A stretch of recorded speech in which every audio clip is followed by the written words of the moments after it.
L'histoire d'Apple, cette marque iconique qui a redéfini le paysage technologique mondial, est bien plus qu'une simple success story de l'innovation américaine. Au cœur de son ascension se cache un paradoxe stratégique, un choix audacieux qui, à long terme, a joué un rôle déterminant dans la naissance de son plus grand concurrent, la Chine. Il y a plus de 2 décennies, en 2001, Steve Jobs, alors CEO d'Apple, prit une décision qui allait marquer un tournant majeur pour l'entreprise, d'une certaine manière, pour le monde entier.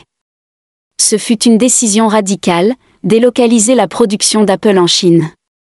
À première vue, ce choix semblait relever du bon sens économique. La Chine offrait une main-d'œuvre bon marché et abondante, une capacité de production massive et des coûts bien plus compétitifs que ceux des États-Unis. Mais derrière ce calcul purement financier se cachait bien plus.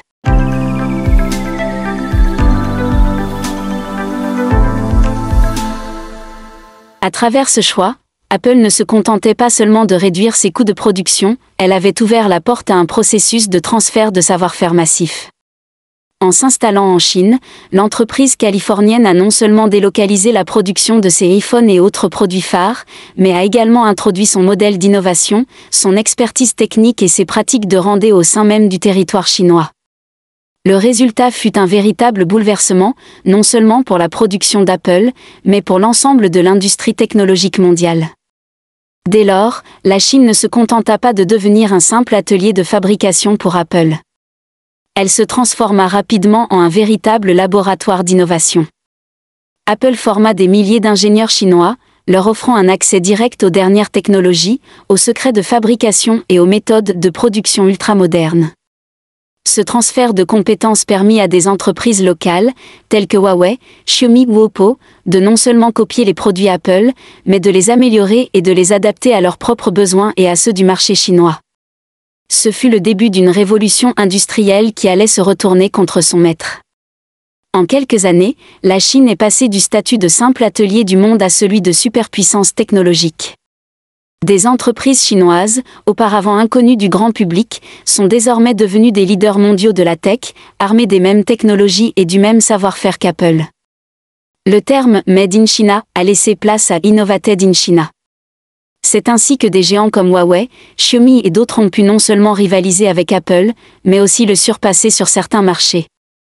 Ce que l'on appelait autrefois la Silicon Valley chinoise, avec ses multiples usines et centres de production, est devenu un véritable foyer de créativité et d'innovation. La montée en puissance de la Chine dans le secteur technologique a engendré une véritable guerre froide, où Apple, autrefois dominant, se voit aujourd'hui contraint de lutter pour maintenir son statut de leader. Et cette guerre ne se joue pas uniquement sur le terrain de l'innovation, mais aussi sur le terrain géopolitique.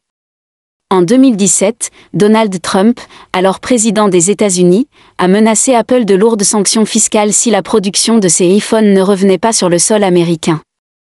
Ce qui aurait été un coup dur pour Apple, car produire aux États-Unis aurait non seulement impliqué des coûts de production beaucoup plus élevés, mais aurait aussi remis en question la compétitivité du produit phare de l'entreprise. Alors pourquoi Apple, entreprise emblématique de l'innovation américaine, refuse-t-elle de rapatrier la production de ses iPhones ? La réponse se trouve dans le système industriel et logistique de la Chine.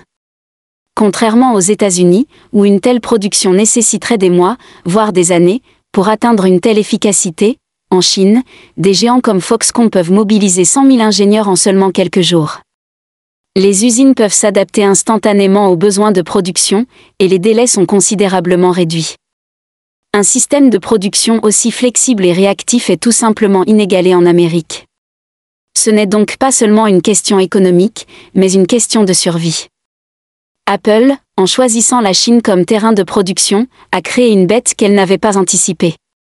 En formant des milliers d'ingénieurs, en ouvrant des centres de R&D et en établissant des partenariats locaux, l'entreprise a permis à la Chine de créer son propre écosystème technologique, qui aujourd'hui rivalise, voire surpasse parfois, celui des États-Unis. Mais ce transfert de pouvoir ne s'est pas arrêté à l'innovation. Le marché chinois, qui était au départ un terreau fertile pour Apple, a progressivement tourné le dos à la marque américaine. Le marché chinois, de plus en plus saturé, a vu la montée en puissance de Huawei, Xiaomi et d'autres entreprises locales. Ce phénomène a bouleversé la part de marché d'Apple, qui s'est retrouvée progressivement reléguée à un rôle secondaire sur un terrain qu'elle avait pourtant contribué à créer.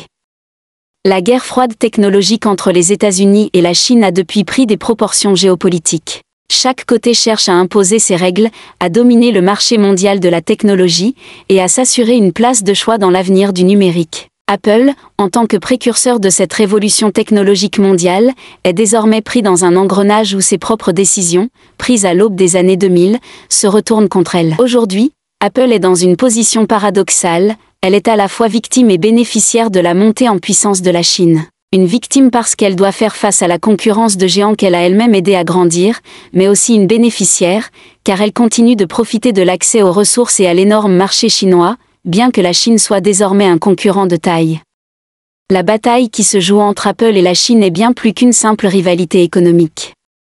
Elle est le reflet des tensions géopolitiques actuelles, où l'innovation, la technologie et le pouvoir économique sont étroitement liés. Dans cette guerre froide technologique, chaque décision prise aujourd'hui pourrait bien définir le visage du futur. Et Apple, jadis invincible, devra désormais faire face à un rival qu'elle a elle-même aidé à grandir. C'est le prix du succès. Plus de 90% des composants de l'iPhone sont assemblés en Chine, par 1 million de travailleurs dans des usines colossales où la précision et la rapidité sont inégalées. Prenons un exemple précis, chaque iPhone est constitué de plus de 2700 composants provenant de 187 fournisseurs répartis dans 28 pays. Pourtant, moins de 5% de ces composants sont fabriqués aux États-Unis. Si certains éléments, comme le verre de protection ou certaines puces électroniques, proviennent bien d'Amérique, tout le reste, des minuscules vis aux écrans tactiles, est produit et assemblé en Chine. En fait, l'usine d'assemblage d'Apple n'est qu'à 10 minutes des sites où sont fabriqués les écrans, batteries, puces et vis. Cette proximité permet à Apple de transformer un design en un produit fini en un temps record. Modifier un design en une nuit, lancer une nouvelle version en quelques jours, ou encore répondre à la demande mondiale à une vitesse que personne d'autre ne peut égaler. Transférer la production aux États-Unis ? Mission impossible. Les machines nécessaires pour fabriquer le châssis en aluminium d'un iPhone n'existent qu'en Chine.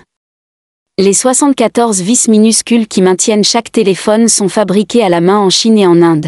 L'ensemble du réseau d'approvisionnement d'Apple est conçu pour fonctionner de manière fluide, rapide et efficace, dans un système parfaitement intégré. Apple ne se contente pas d'exploiter une main-d'œuvre bon marché, elle profite d'une chaîne d'approvisionnement ultra efficace, où chaque pièce, chaque innovation, chaque amélioration peut être testée et déployée avec une rapidité incomparable. Grâce aux avantages fiscaux, aux infrastructures dédiées et aux logements pour les ouvriers fournis par les gouvernements locaux chinois, la Chine est devenue le cœur battant de la production mondiale d'Apple. En 2010, Foxconn, un des partenaires d'Apple, a investi $1 milliard pour construire une ville-usine à Zhengzhou, produisant à elle seule 50% des iPhones mondiaux. Le coût de rapatrier cette production aux États-Unis serait astronomique, Apple devrait dépenser entre 100 et $150 de plus par iPhone, soit plus de $20 milliards par an. Et pourtant, malgré ces tentatives de diversification de la production en Inde et au Vietnam, la Chine reste le centre névralgique de la production d'Apple. Son système industriel intégré, sa capacité à mobiliser des milliers d'ingénieurs, et son environnement économique favorable sont des atouts que d'autres pays ne peuvent tout simplement pas reproduire. Même si Apple voulait déplacer sa production, la réalité du terrain rend cela impossible, au moins pour les prochaines années. Lors du China Development Forum en mars 2017, Tim Cook, PDG d'Apple, a expliqué pourquoi la Chine était devenue indispensable à l'entreprise. La Chine a cessé d'être le pays de la main-d'œuvre bon marché depuis longtemps. Ce qui a attiré Apple, c'est la compétence locale, l'expertise technologique et la capacité de production rapide. Cook l'a dit clairement, les produits que nous fabriquons nécessitent des outils très avancés. La précision requise pour travailler les matériaux est presque un article. Dans les États-Unis, des rendez-vous avec des ingénieurs spécialisés ne permettraient même pas de remplir une salle. En Chine, c'est une capacité de production qui peut remplir des stades entiers. Le système industriel chinois, à la fois rapide et efficace, permet à Apple de répondre à des défis logistiques que personne d'autre ne peut égaler. Ce n'est pas une question de coût, mais de réactivité et de savoir-faire. Le choix stratégique d'Apple de produire en Chine, bien loin des regards et des critiques, a permis à la marque de se maintenir à la tête de l'innovation mondiale. Mais en retour, Apple a nourri son propre rival. Car aujourd'hui, la Chine n'est plus seulement le lieu de fabrication des iPhones, elle est devenue un acteur majeur de la technologie mondiale, avec des entreprises comme Huawei, Xiaomi et Oppo qui ont absorbé le savoir-faire transmis par Apple. Voilà, vous connaissez désormais la vérité cachée derrière chaque iPhone. Ce n'est pas simplement un produit high-tech, c'est un véritable symbole de pouvoir et de rivalité géopolitique. Chaque fois que vous tiendrez un iPhone entre vos mains, souvenez-vous que ce bijou de technologie incarne aussi une lutte pour dominer le marché mondial de la tech, une lutte qui s'est intensifiée avec l'émergence de la Chine comme une superpuissance technologique. Si vous avez apprécié cette enquête, abonnez-vous à la chaîne et laissez un commentaire pour partager votre avis. La Chine va-t-elle devenir le prochain empire technologique? Apple pourra-t-elle rester compétitive face à ses propres élèves? Merci d'avoir regardé cet épisode. Si vous l'avez aimé, n'oubliez pas de vous abonner et d'activer les notifications pour ne rien manquer des prochaines vidéos.